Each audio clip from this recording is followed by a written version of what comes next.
ఆ తర్వాత 2019లో ఎకనామిక్స్ విభాగంలో నోబెల్ ప్రైజ్ పొందింది. It's an honor and a privilege to convey to you on behalf of the Royal Swedish Academy of Sciences. మరియు ఆ వ్యక్తి భారతీయ పౌరుడు కాదు, కేవలం భారతదేశంలో జన్మించారు. మొత్తానికి భారతదేశానికి 2024 నుండి ఇప్పటి వరకు ఏ విభాగంలోనూ నోబెల్ ప్రైజ్ రాలేదు. పొల్యూషన్ అయినా, పేదరికం అయినా, ఆకలి అయినా, అవినీతి అయినా భారతదేశం అక్కడ అగ్రస్థానంలో ఉంది. మనం పిచ్చోళమేమిటి? మనం ఎందుకు ఈ రోజు కనిపెట్టడానికి బయలుదేరాలి? మనం అన్ని ముందే కనిపెట్టేశాము. మనం ఎందుకు ఏదో ఒకటి కనిపెట్టాలి? అన్ని మనం ముందే కనిపెట్టేశాము. అందుకే వీళ్ళందరూ అసూయపడతారు. మాకు అన్ని సాక్షాత్తు బ్రహ్మదేవుడి నుండి స్వయంగా లభించాయి. 100 ట్రిలియన్ సంవత్సరాల క్రితం మనం ఎందుకు ఏదైనా కనిపెట్టాలి? వాళ్ళ దగ్గర ఆస్ట్రోనాట్స్ ఉంటే కనిపెడతారు. మా దగ్గర ఆస్ట్రో టాక్ ఉంటుంది. ఇక్కడ చాలా బాధ కలుగుతుంది. అందుకే వ్యంగ్యం చేస్తున్నాను. స్వాతంత్రం వచ్చినప్పటి నుండి నిరంతరం మేము తప్పులు చేశాము. అవే తప్పులను ఇంకా విస్తరిస్తున్నాము. ఈ రోజు భారతదేశంలో అంధవిశ్వాసాన్ని మరియు సంప్రదాయవాదులని మరియు ఖాళీ సంప్రదాయాలను మొదలైన వాటిని ఎంత పెంచుతున్నారో ఇంతైతే 50 సంవత్సరాల ముందు కూడా పెంచలేదు.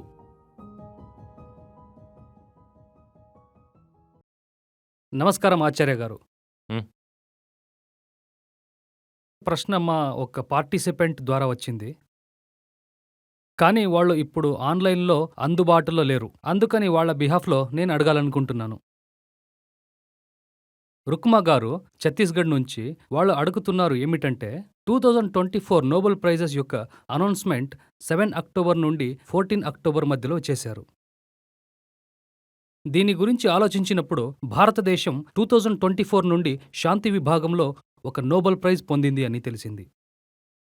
ఆ తర్వాత 2019లో ఎకనామిక్స్ విభాగంలో నోబెల్ ప్రైజ్ పొందింది. మరియు ఆ వ్యక్తి భారతీయ పౌరుడు కాదు, కేవలం భారతదేశంలో జన్మించారు. మొత్తానికి భారతదేశానికి 2024 నుండి ఇప్పటి వరకు ఏ విభాగంలోనూ నోబెల్ ప్రైజ్ రాలేదు. మనం అలాంటి రంగాలలో అగ్రస్థానంలో ఉన్నాము. ఏ దేశం కూడా ఆ రంగాలలో అగ్రస్థానంలో ఉండాలని కోరుకోదు. పొల్యూషన్ అయినా, పేదరికం అయినా, ఆకలి అయినా, అవినీతి అయినా భారతదేశం అక్కడ అగ్రస్థానంలో ఉంది. వీటన్నిటికీ మన విద్య, మన ఆలోచనలు లేదా పని పట్ల మన నిజాయితీతో ప్రత్యక్షం సంబంధం ఉందా? దయచేసి దీనిపై మార్గదర్శనం చేయండి మరియు సూక్ష్మంగా ఆలోచించడంలో సహాయం చేయండి. చూడండి, ఈ మొత్తం నోబెల్ కమిటీ ఉంది కదా, వాళ్ళు మనల్ని చూసి అసూయపడతారు.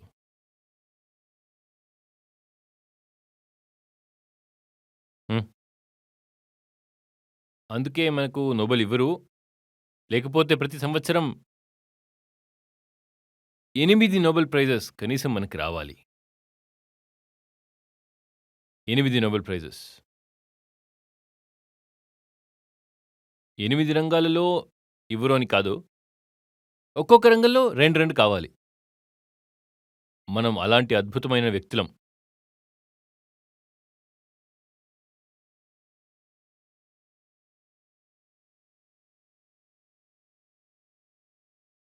పరిశోధన వాడు చేస్తాడు, వాడికి తెలీదు. మనం విశ్వగురువులం కదా, మనకన్నీ ముందుగానే తెలుసు. మేమెందుకు చేయాలి పరిశోధన? నోబెల్ వాళ్ళకి ఇస్తారు, పరిశోధన చేసిన వాళ్ళ గౌరవార్థం లేదా శాంతి కోసం ప్రయత్నించిన వాళ్ళకి. శాంతికి వేరే నోబెల్ ప్రైజ్, మిగతావన్నీ రీసెర్చ్ కోసం ఇస్తారు.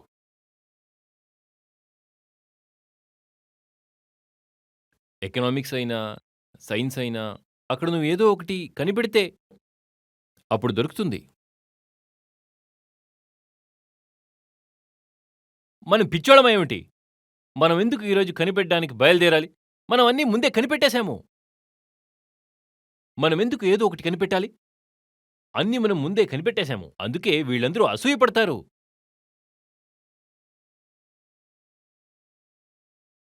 పోగొట్టుకున్నవాడు వెతుకుతాడు. అరే, మనం ఎప్పుడూ పోగొట్టుకోలేదు. మనం యజమానులకి యజమానులం. వీళ్ళందరూ పేద, చదువులేని మూర్ఖులు. వీళ్ళకి ఈ రోజు వెతకాల్సిన అవసరం వచ్చింది. మన పాత పుస్తకాల్లో అన్నీ దాదాపు 100 ట్రిలియన్ సంవత్సరాల క్రితమే రాసి ఉన్నాయి. వీళ్ళకేమీ తెలీదు, అందుకే ఈ రోజు వెళ్తున్నారు. చూద్దాం, మాలిక్యులర్ బయాలజీలో ఏమీ కొత్త ఆవిష్కరణ చేయగలరు, ఫిజిక్స్లో ఏమీ కొత్త డిస్కవరీ చేయగలరు, ఎకనామిక్స్లో ఏమీ కొత్త రీసెర్చ్ చేయగలరు. ఇవన్నీ ఈ రోజు చేస్తున్నారు. మాకు అన్ని సాక్షాత్తు బ్రహ్మదేవుడి నుండి స్వయంగా లభించాయి. 100 ట్రిలియన్ సంవత్సరాల క్రితం. మనమెందుకు ఏదైనా కనిపెట్టాలి? మాకన్నీ లభించున్నాయి. జస్ట్ ఎప్పుడో ఒకప్పుడు కొంచెం అటు ఇటు అవుతుంది. అప్పుడు దాన్ని మెయింటైన్ చేస్తాము. దాని పేరు జుగాడ్.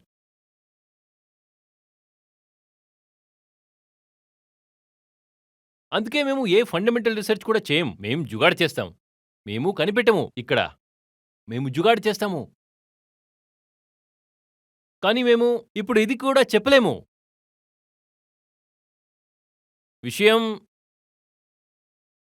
డబ్బుకు సంబంధించినది. 140 కోట్ల మంది ప్రజలు ఉన్న దేశం. ఇందులో టాప్ 1% జనం దగ్గర డబ్బుంది. వాళ్ళు అమెరికా వాళ్ళకన్నా ఎక్కువ ధనవంతులు.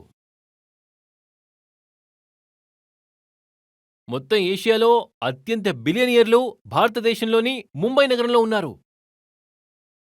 ఇది కూడా చెప్పలేము భారతదేశం పేద దేశమని, కాబట్టి ఎక్కడి నుంచి రీసెర్చ్ చేస్తారు అని. ఏమిటి పేదరికం? ఇక్కడ 5-10 కోట్లు సెలవు చేసి పెళ్లిళ్లు చేస్తారు. ఎక్కడ పేదరికం? ఎవరు పేదవాళ్ళు? భారతదేశంలోని ధనవంతులను మాత్రమే తీసుకుంటే వాళ్లతోనే ఒక చిన్నపాటి దేశం తయారవుతుంది. అవును, ఇది వేరే విషయం. భారతదేశంలోని పేదలను తీసుకుంటే దానితో ప్రపంచంలోనే అతి పెద్ద దేశం తయారవుతుంది. మరియు భారతదేశంలో 2 విషయాలు ఒకేసారి జరుగుతాయి. విపరీతమైన ధనం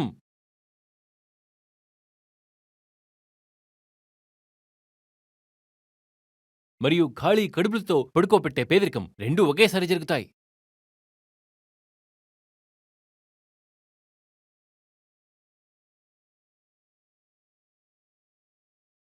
మాకిప్పుడు ఇది కూడా చెప్పలేం. రీసెర్చ్ ఫెసిలిటీస్కి, ఫండింగ్కి వీటి కొరత ఉందని. నీకు కొరత ఎక్కడ ఉంటుంది? కొరత ఖచ్చితంగా మన ఆలోచనలో మరియు మన సంస్కృతిలో ఉంది. మేం కనిపెట్టము. మా దృష్టిలో అన్నీ కనిపెట్టబడ్డాయి. ముందే మా దృష్టిలో కనిపెట్టి మేమేం చేస్తాము? కనిపెట్టిన వాళ్ళకి కూడా ఏమి వచ్చింది? వాళ్ళు మృత్యువుపై విజయం సాధించారా? వాళ్ళకి మోక్షం లభించిందా? వాళ్ళు మదం, మోహం, ఆశ్చర్యం, లోభం, భయం మరియు క్రోధాలను గెలిచారా? చెప్పండి. మేం గెలిచాము. కాబట్టి మాకు ఏ రకమైన పరిశోధన అవసరం లేదు.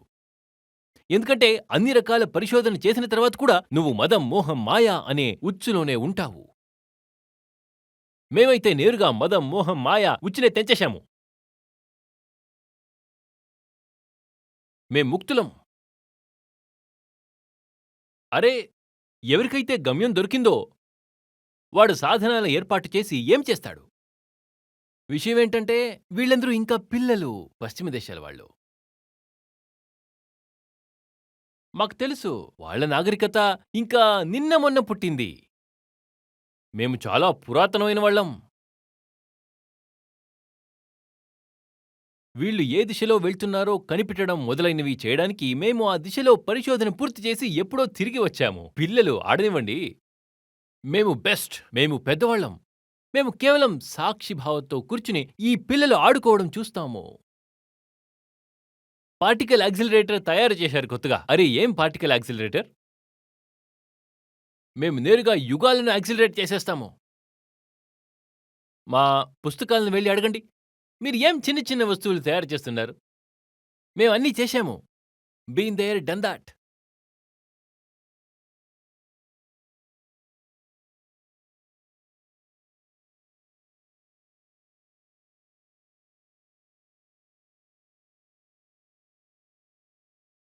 మీరు పట్టుకుని ఉన్నారు. ఇంత చిన్న పార్టికల్ దాదాపు మాస్లెస్ అనవచ్చు. దాన్ని యాక్సిలరేట్ చేయాలి అని. దాన్ని ఎంత యాక్సిలరేట్ చేసినా మీరు వెలాసిటీ ఆఫ్ లైట్ని తాకలేరు. మేమైతే మొత్తం మనుషుల్ని యాక్సిలరేట్ చేసేశాము. సత్యయుగం నుండి ఎత్తి కనురెప్పపాటులో వాడిని కలియుగంలో పడేశాము. ఇదిగో, ఇప్పుడు చెప్పండి మీరు. మీరు తయారు చేస్తున్నారు పార్టికల్ యాక్సిలరేటర్. మేమెప్పుడో పర్సన్ యాక్సిలరేటర్ తయారు చేసి కూర్చున్నాము. మరియు స్పీడ్ ఆఫ్ లైట్ని కూడా వయలేట్ చేసేశాము. ఏం స్పీడ్ ఆఫ్ లైట్? ఎక్కడ కవి వెళ్ళాడో అక్కడ మేము వెళ్తాము. రవి తన లైట్ని ఉంచుకొనివ్వండి.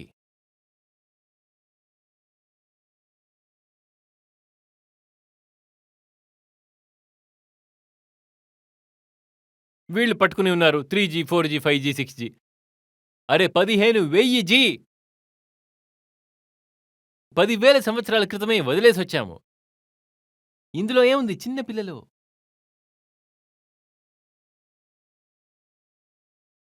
ఇంటర్నెట్టే కదా ఒక వల. అన్ని రకాల వలలను మేము తెంచేశాము. అరే మాయాజాల. మేం ముక్తులం. మేమేం చేస్తాము?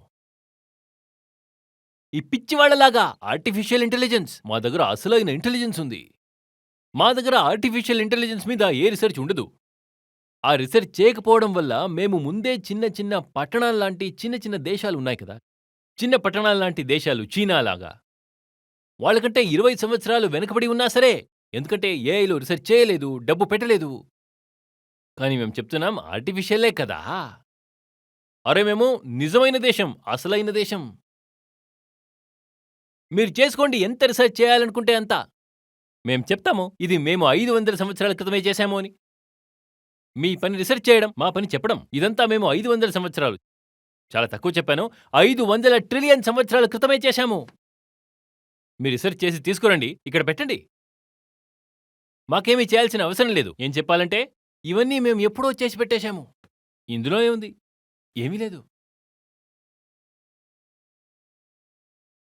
మీ దగ్గర ఇంటెలిజెన్సే లేదు, అందుకే మీరు ఆర్టిఫిషియలీ.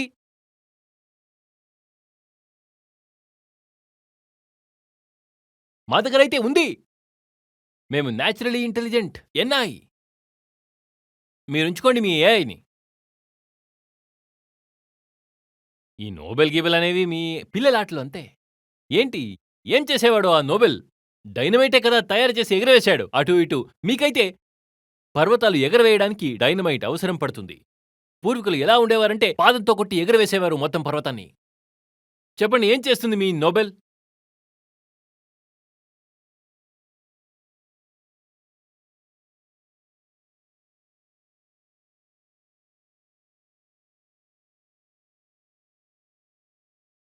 శాస్త్రవేత్తకి ఏదైతే దొరుకుతుందో రుక్మాజీ గారు, ఆ బహుమతి ఆ శాస్త్రవేత్తకి మాత్రమే దొరకడం లేదు,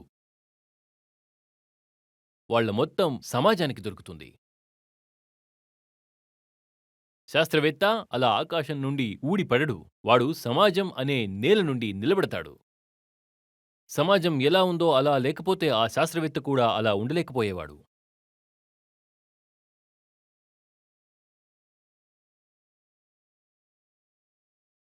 ఎప్పుడైతే సమాజం మరియు ఆలోచన మరియు సంస్కృతి పురుగులచే పాడు చేయబడ్డాయో, ఎక్కడైతే లోకధర్మంలో నిజమైన ధర్మానికి స్థానం ఉండదో, అక్కడ ఎలా జిజ్ఞాస ఉంటుంది మరియు జిజ్ఞాస లేకపోతే ఎలా కనిపెట్టడం ఉంటుంది? మా దగ్గరైతే సంస్కృతి అంటే అర్థం పరంపర మరియు నమ్మకం మరియు విశ్వాసం మరియు నమ్మడం. నమ్మకం మరియు నోబెల్ ప్రైజ్ దొరుకుతుంది నమ్మకపోవడానికి. మేం నమ్మము, మేము తెలుసుకోవడానికి వెతుకుతాము, అప్పుడు దొరుకుతుంది నోబెల్ ప్రైజ్. ఎందుకు దొరుకుతుంది? మరియు భారతదేశం నెమ్మదిగా ఇంకా ఎక్కువ నమ్మకాలు మరియు అంధవిశ్వాసాల పట్టులో చిక్కుకుపోతుంది. మాకు నోబెల్ ప్రైజ్ దొరుకుతుందా? మాకు అవసరం కూడా లేదులే. అరే పిల్లల విషయం ఆడుకోనివ్వండి.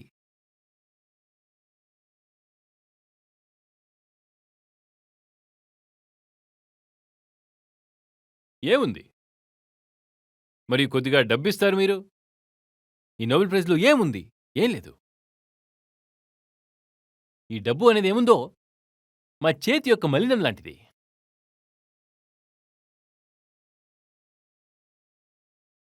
ఎందుకు రావట్లేదు? ఎందుకు ఊడిపోవడం లేదు?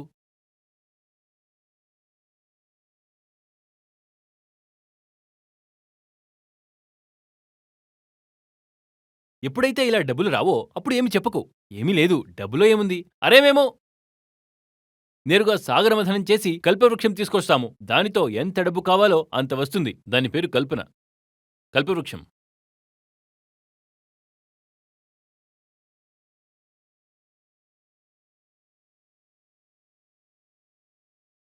వాళ్ళ దగ్గర ఆస్ట్రోనాట్స్ ఉంటే కనిపెడతారు. మా దగ్గర ఆస్ట్రో టాక్ ఉంటుంది. మీకు చాలా కష్టపడాల్సి వస్తుంది. మొత్తం మీరు వాహనాలు తయారు చేస్తారు, అంతరిక్ష వాహనాలు వెళ్తారు మరియు కనిపెడతారు. మాకు అవసరం లేదు. మా దగ్గర బాబాజీ మాయా ఉంది. అయిపోయింది ఆస్ట్రో. ఖతం. మీరైనా ఇంకా ఎంత దూరం వెళ్తారు చెప్పండి? బాబాజీ కళ్ళు మూస్తారు మరియు నేరుగా చెప్పండి, మీరు బ్రహ్మాండాలకు అవతల బ్రహ్మాండానికి చేరుకుంటారు. మీకు బాబాజీకి మీరు నోబెల్ ప్రైజ్ ఇవ్వలేరు తెలుసా? వాళ్ళు ఆల్ఫ్రెడ్ నోబెల్ యొక్క జాతకం కూడా తీస్తారు. మీరు వాళ్ళకి నోబెల్ ప్రైజ్ ఇస్తారా? నోబెల్ ప్రైజ్ అయినా, మానవ శ్రమ, ఆంట్రప్రినర్షిప్, క్రియేటివిటీ యొక్క ఇది కొన్ని ఎంపిక చేసిన రంగాలలో ఇస్తారు. ఇంకా కొన్ని రంగాలు ఉన్నాయి. మేము అందులో కూడా ఎక్కడున్నాం చెప్పండి? ఇక్కడ చాలా బాధ కలుగుతుంది. అందుకే వ్యంగ్యం చేస్తున్నాను.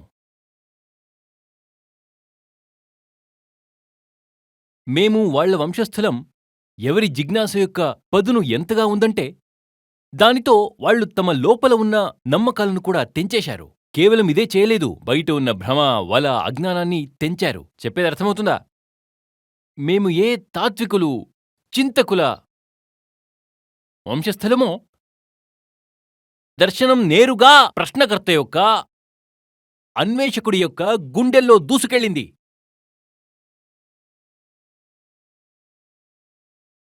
ఒకప్పుడు వాళ్ళు ఉండేవారు మరియు మేము వాళ్ల పనికిమాలిన సంతానం.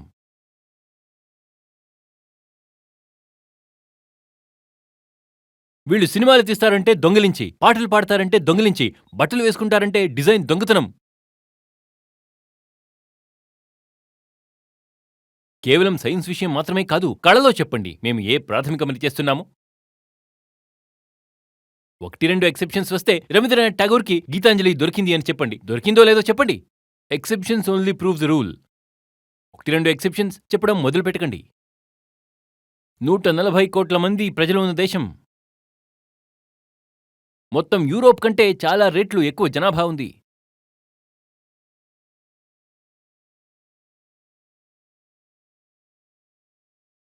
మేమేం చేస్తున్నామో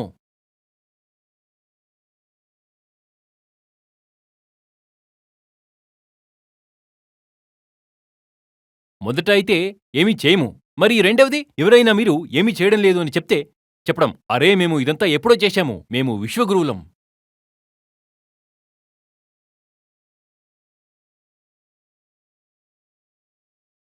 చూడండి చైనాను, అక్కడ ఎన్ని పేటెంట్స్ ఫైల్ అవుతాయో ప్రతి సంవత్సరం. మరియు తర్వాత భారతదేశాన్ని చూడండి, క్వాలిటీ ఆఫ్ రీసెర్చ్ అక్కడ చూడండి, ఇక్కడ కూడా చూడండి. మరియు ఇప్పుడే కష్టంగా 30-35 సంవత్సరాల ముందు అంతవరకు చైనా మరియు భారతదేశం యొక్క ఆర్థిక పరిస్థితి ఖచ్చితంగా ఒకేలా ఉండేది. దాదాపు 1950-90 వరకు చైనాలో భారతదేశంలో ఏ తేడా లేదు. కొంచెం వాళ్ల జనాభా ఎక్కువ ఉండేది. దానితో పాటు తలసరి ఆదాయం ఖచ్చితంగా ఒకేలా ఉండేది. కొన్ని విషయాల్లో మేము మెరుగ్గా ఉండేవాళ్లం. మా ఇన్స్టిట్యూషన్స్ వాళ్లకంటే మెరుగ్గా ఉండేవి. 30-35 సంవత్సరాల వరకు కూడా, ముందు వరకు కూడా. మరియు ఈరోజు చూడండి, వాళ్ళ యూనివర్సిటీస్ని చూడండి, మనవి చూడండి. మన నోబెల్ ప్రైజ్కి పెద్ద సంబంధం విద్యతో ఉంటుంది. యూనివర్సిటీస్కి దొరుకుతాయి నోబెల్ ప్రైజెస్.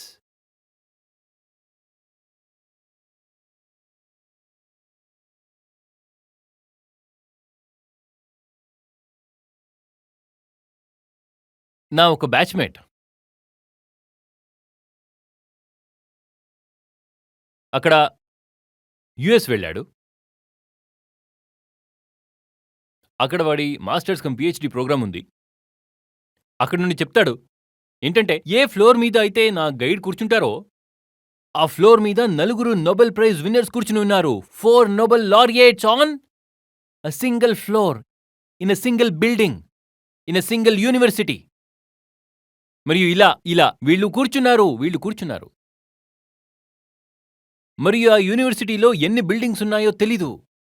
మరియు ఆ బిల్డింగ్స్లో, వాటిలో ప్రతి ఒక్క బిల్డింగ్లో ఎన్ని ఫ్లోర్స్ ఉన్నాయో తెలీదు. అర్థమవుతుందా? ప్రతి ఫ్లోర్ మీద 4 కూర్చోలేదు. మరియు అర్థం చేసుకోండి, నోబెల్ ప్రైజ్ పొందాలంటే మొదట విద్య వ్యవస్థ ఏదో ఒక స్థాయికి ఉండాలి.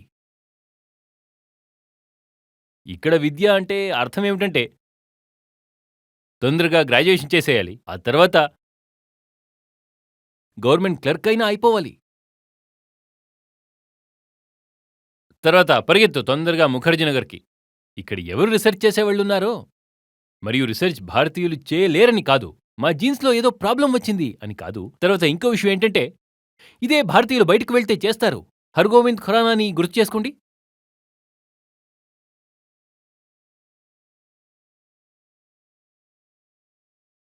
మాలిక్యులర్ బయాలజీలో ఎవరికైతే ఇప్పుడు నోబెల్ ప్రైజ్ దొరికిందో, నా బ్యాగ్లో సరిగ్గా ఈ సమయంలో వాళ్ళ పుస్తకం ఉంది. నేను చదువుతున్నాను. ఈరోజు కూడా చదువుతున్నాను. పుస్తకం పేరు వై వి డై. వాడు భారతీయుడే.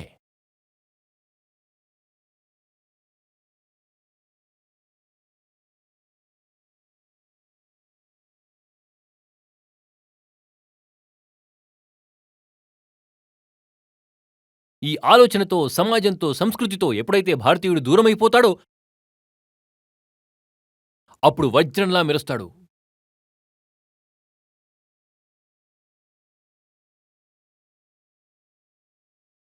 సంప్రదాయవాది, అంధవిశ్వాసం, కులతత్వం, దీనికన్నా ఎక్కువ ఏముందో చెప్పండి మా జీవితంలో? పాత అలవాట్లను మోసుకుపోవడం, అర్థం లేని, అర్థహీనం మాత్రమే కాదు, లాభహీనం మాత్రమే కాదు, సక్రియ రూపంగా ప్రాణాంతకమైన, నష్టదాయకమైన సంప్రదాయవాదులను, దురాచారాలను మనం మోస్తున్నాము. మరియు విద్య అంటే అందుకే మనం భయపడతాము, ఎందుకంటే విద్య నుండి ఇవన్నీ తొలగిపోతాయి.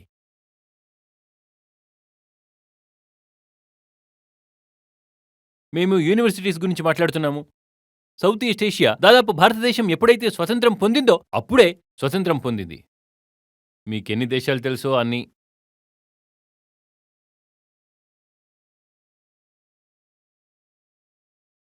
కొరియా కూడా దాదాపు అదే సమయంలో. నిజానికి సెకండ్ వరల్డ్ వార్ తర్వాత ఇంపీరియాలిజం అంతమైపోయింది, ఎందుకంటే అందరూ ఒకరితో ఒకరు పోట్లాడి చచ్చిపోయారు. అప్పుడు కొలోనియల్ మాస్టర్ చచ్చిపోతే కొలనీస్ ఎక్కడి నుండి ఉంటాయి? అన్నిటికంటే పెద్దవి బ్రిటన్వి ఉండేవి. అందరూ స్వతంత్రులయ్యారు. ఒక్కసారిగా 1945 నుండి 1952 మధ్యలో అందరూ స్వేచ్ఛ పొందారు. చైనాను కూడా మనం అనుకోవచ్చు ఒక విధంగా అప్పుడే స్వాతంత్ర్యం వచ్చిందని. నిజానికి మీరు చైనా ఎవరికీ కాలనీ అని చెప్పరు, కానీ అది కూడా చాలా అణచివేయబడింది, దోపిడీకి గురైంది. అందులో కూడా లోపల పెద్ద ఒక రకమైన అంతర్విరోధం ఉంది. మరియు Korea, Indonesia, Malaysia, Thailand, Vietnam, Cambodia, Singapore కూడా. సింగపూర్ ఏంటి? ఒక చిన్న పోర్ట్ ఆఫ్ కాల్. ఎక్కడ అభివృద్ధి? ఏమీ లేదు. ఇవన్నీ భారతదేశంతో పాటు స్వతంత్రం పొందాయి.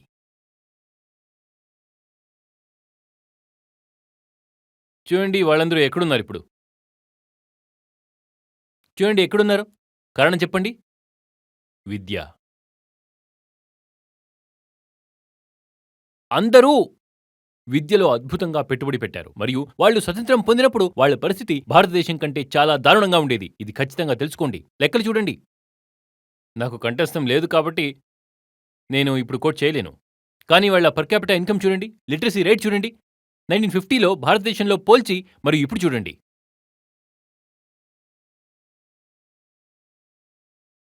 జపాన్ అయితే నేరుగా కేవలం విధ్వంసం అనుభవించడమే కాకుండా 2 బాంబ్స్ తిన్నది, న్యూక్లియర్. జపాన్ గురించి అయితే ప్రజలు అంటారు ముందుగానే ఇండస్ట్రీ డెవలప్ అయింది అని, అందువల్ల నేను జపాన్ని కన్సిడర్ చేయట్లేదు.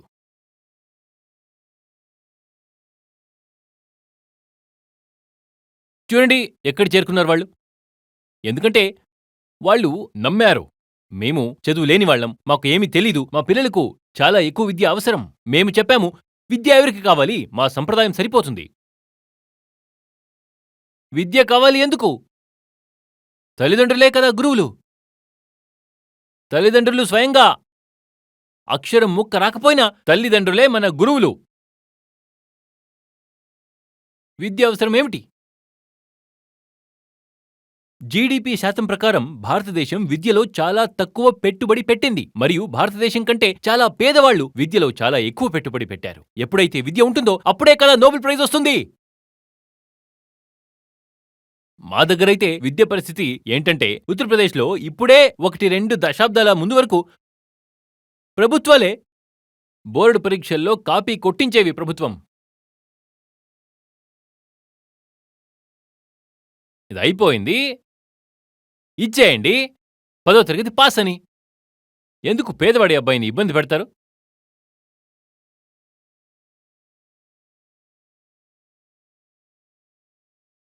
ఎందుకన్నా నేను పేదవాడి అబ్బాయిని? పేదవాడి అమ్మాయి అయితే 10వ తరగతి వరకు చేరుకోదు కాబట్టి. పేదవాడి అమ్మాయి అయితే ప్రైమరీలోనే డ్రాప్ అవుట్ అయిపోతుంది. 10వ తరగతి వరకు ఎలా చేరుకుంటుంది? మాకు నోబెల్ ప్రైజ్ కావాలి, మేము మేరీ క్యూరీలను తీసుకొస్తాము. ఎవరికైతే 2 నోబెల్ ప్రైజెస్ దొరికాయో ఎలా తీస్తాము? మా అమ్మాయిలు ప్రైమరీలోనే వెళ్ళిపోతారు. విద్యకు బదులు మా దగ్గర ఖాళీ గర్వం ఉంది. చాలా చాలా పెద్ద గర్వం ఉంది. మేమిది విశ్వగురువులం. విశ్వగురువులుగా ఉండడానికి అర్హులు వాళ్ళు. కపిల్, కణాద, పతంజలి మరియు ఆర్యభట వాళ్ళు వచ్చి అవును మేము అని చెప్తే అర్థమవుతుంది. యాజ్ఞవల్క్య కానీ అష్టావక్ర కానీ వాళ్ళు మేము విశ్వగురువులం అంటే అర్థముంది. ఈరోజు మాకేమి హక్కుంది విశ్వగురువులం అని చెప్పుకోవడానికి?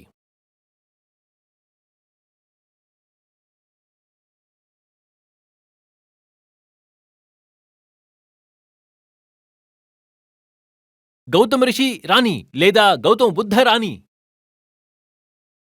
వాళ్ళు మేము విశ్వగురువులం అని చెప్తే అర్థముంది. గౌతమ బుద్ధుడి దర్శనం ప్రపంచమంతా వ్యాపించింది. వాళ్ళు చెప్పగలరు, మేమెలా?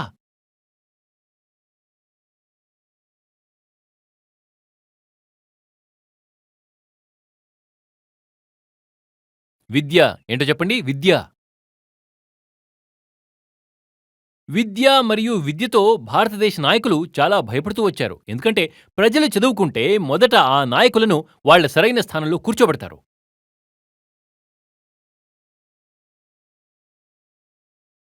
నాయకులకి లాభముంది. ఒక అశిక్షిత ఎలక్టోరేట్, ప్రజలు ఎంత చదువులేని వాళ్లుగా ఉంటారో, అమాయకులుగా ఉంటారో వాళ్లని అంత సులభంగా మూర్ఖులను చేయవచ్చు. కాబట్టి చెప్పండి, నాయకులు ఎందుకు విద్యలో పెట్టుబడి పెడతారు?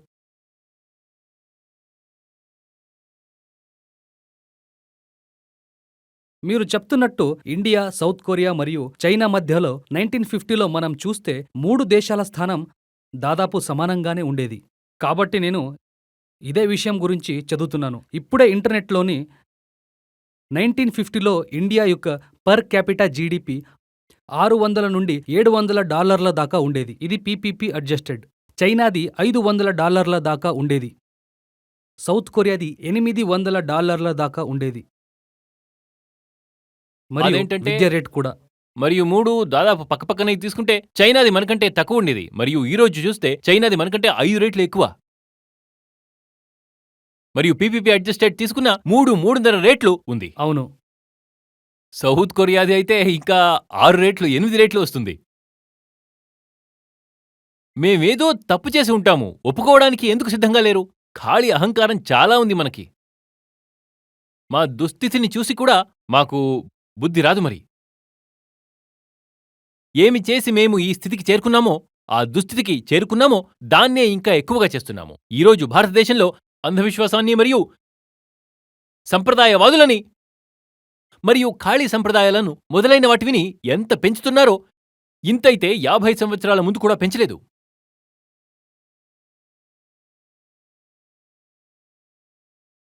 స్వాతంత్రం వచ్చినప్పటి నుండి నిరంతరం మేము తప్పులు చేశాము మరియు ఇప్పుడు ఆ తప్పులను సరిదిద్దే బదులు అవే తప్పులను ఇంకా విస్తరిస్తున్నాము.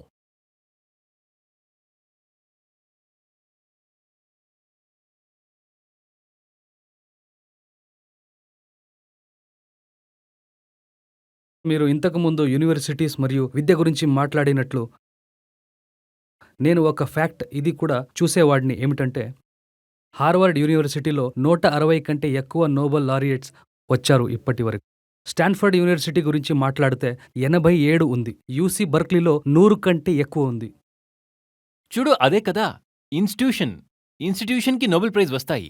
దేనికి వస్తున్నాయో ఇన్‌స్టిట్యూషన్‌కి రిప్రజెంటేటివ్ అని అనుకోవచ్చు. అది స్టాన్‌ఫర్డ్‌కు వస్తూ ఉంది వాస్తవంలో. వాళ్ళు అలాంటి వాతావరణం సృష్టించారు. ఏమిటంటే అక్కడ ప్రజలు వెళ్లి భయం లేకుండా, సంకోచం లేకుండా, ప్రభావితం కాకుండా కొత్త బలమైన మౌలిక ఫండమెంటల్ రిసర్చ్ చేయగలిగారు. అక్కడ ఇలా ఉండదు. భారతదేశంలో ఒక డిపార్ట్‌మెంట్ అంటే అక్కడ ఉద్యోగులు మల్టీపర్పస్ ఏదైనా చేస్తారు అని అనుకుంటారు. అది శిక్ష విభాగం. ఎన్నికలు వస్తే వాళ్ళని ఎలక్షన్ డ్యూటీ మీద పెట్టేస్తారు. ఎన్నికలు కూడా కేవలం లోక్సభ ఎన్నికలే కాదు. చాలా దిగువ స్థాయి ఎన్నికలైనా సరే అందులో స్కూల్ ఉపాధ్యాయుడిని తీసుకెళ్లి డ్యూటీ మీద పెట్టేస్తారు. వాళ్ళ సొంత పనికి ఏమాత్రం విలువ, గౌరవం లేనట్లు ఉంటుంది. విదేశాలలో శిక్షకుడు ఎవరవుతారంటే మిగతా పనులన్నీ చేయడానికి ఉన్న అర్హత కంటే ఎక్కువ అర్హత ఉన్నవాళ్ళు అవుతారు. మా దేశంలో ఎలా తయారు చేశామంటే శిక్షకుడు ఎవరవుతారంటే ఎక్కడ ఏ పనికి రానివాడు అవుతాడు. కొన్ని ఎక్సెప్షన్స్, వాళ్ళకి నమస్కారం. మా పరిస్థితి ఎలా ఉంటుందంటే ఎవరైనా నేను టీచర్ని అని చెప్తే మా ఉత్తర భారతదేశం వాళ్ళు, హిందీ వాళ్ళు వాళ్ళని పెళ్లి కూడా చేసుకోరు. ఎందుకంటే వాడు టీచర్. ఇతనికి అమ్మాయినివ్వాలా? టీచర్ అతను. ఇక్కడ మేము ఏ విధంగా ఎలా నోబెల్ ప్రైజ్ తీసుకొస్తాం నాయనా? నోబెల్ ప్రైజ్ విషయం కాదు, దాన్ని వదిలేసి నీకు గోల్డెన్ గ్లోబ్లు ఎన్నొచ్చాయి? Academy Awards ఎన్నొచ్చాయి?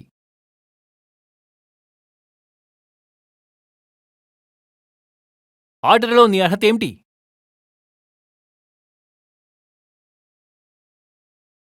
ఇలాంటివి ప్రతిరోజు చూస్తుంటాము. చాలా బాధగా ఉంటుంది.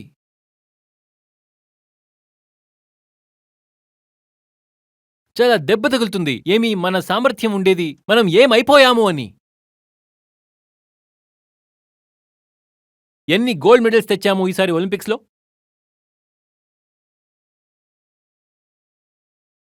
అరే చెప్పు నోటితో. ఏంటి మెడ ఊపుతున్నావు? అవును, 0. అవునా? అందుకే భారతదేశం 0 అని కనిపెట్టింది.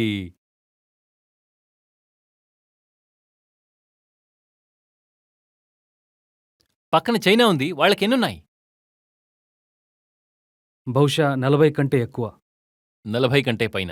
40 కంటే ఎక్కువ గోల్డ్ ఒలింపిక్స్‌లో చైనా తీసుకుని కూర్చుంది. మీరు 0.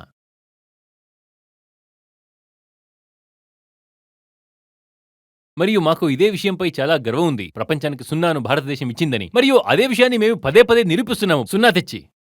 Just as a reminder to the rest of the world. We gave the 0 to the world and we will continue giving 0.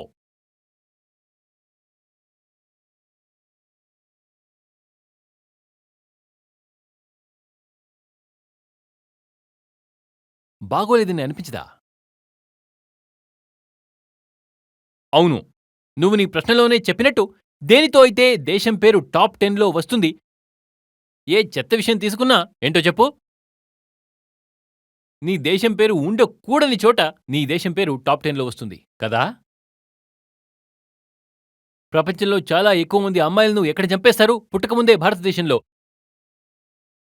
ప్రపంచవ్యాప్తంగా ఎంత ఫీమేల్ ఫీటిసైడ్, ఇన్ఫాంటిసైడ్ జరుగుతుందో దానిలో 80, 90, 95% భారతదేశంలో జరుగుతుంది.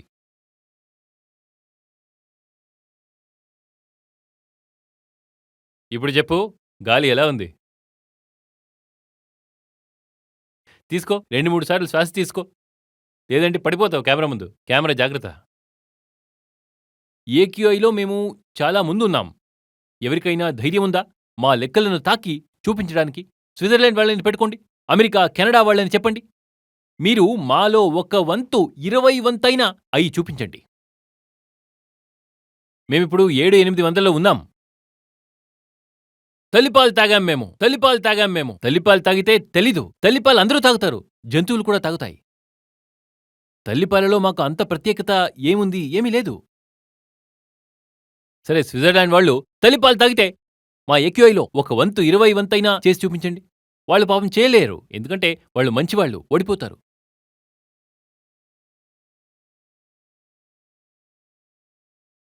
ఇన్ఫాంట్ మార్టాలిటీ రేట్ తీసుకోండి.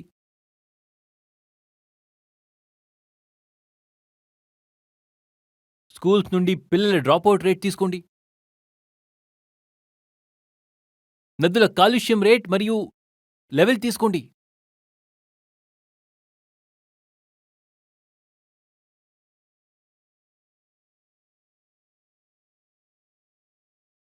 ప్రభుత్వంలో అవినీతి, దీని యొక్క ర్యాంక్ తీసుకోండి.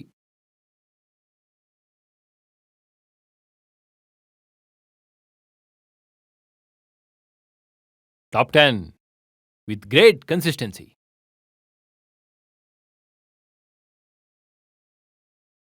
సిగ్గు మాకు రాదు, కానీ గర్వం తగ్గదు. నేను మనతో చెప్తున్నాను, ఎప్పటి వరకు అయితే మన ఈ ఖాళీ ఆత్మవిశ్వాసం తగ్గదో, ఎప్పటి వరకు జాతీయ స్వాభిమానం పేరుతో మేము కేవలం గతం ధూళిని దూలిపేస్తూ ఉంటాము, అప్పటి వరకు మన వర్తమానంలో ఏ అభివృద్ధి ఉండదు.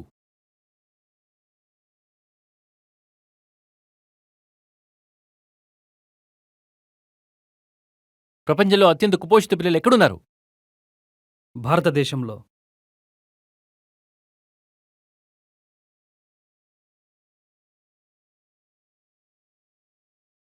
ఈ కుపోషితమైన పిల్లలు నోబెల్ ప్రైజ్ తీసుకొస్తారా మనకు? మరియు పోషకాహార లోపం దేశంలో డబ్బు లేక కాదు, పోషకాహార లోపం ఎందుకంటే మన మధ్యయుగ సామంతవాద మనస్తత్వం ఉంది కదా, దేనిలో అయితే మనం చాలా తొందరగా ఎవరి ముందైనా అంధభక్తి చేసేస్తాము. ఆ మనస్తత్వం పెద్ద పెద్ద ధనవంతులను నిలబెట్టింది. సమస్య రిసోర్సెస్ లేకపోవడం కాదు, సమస్య డిస్ట్రిబ్యూషన్ ఆఫ్ రిసోర్సెస్.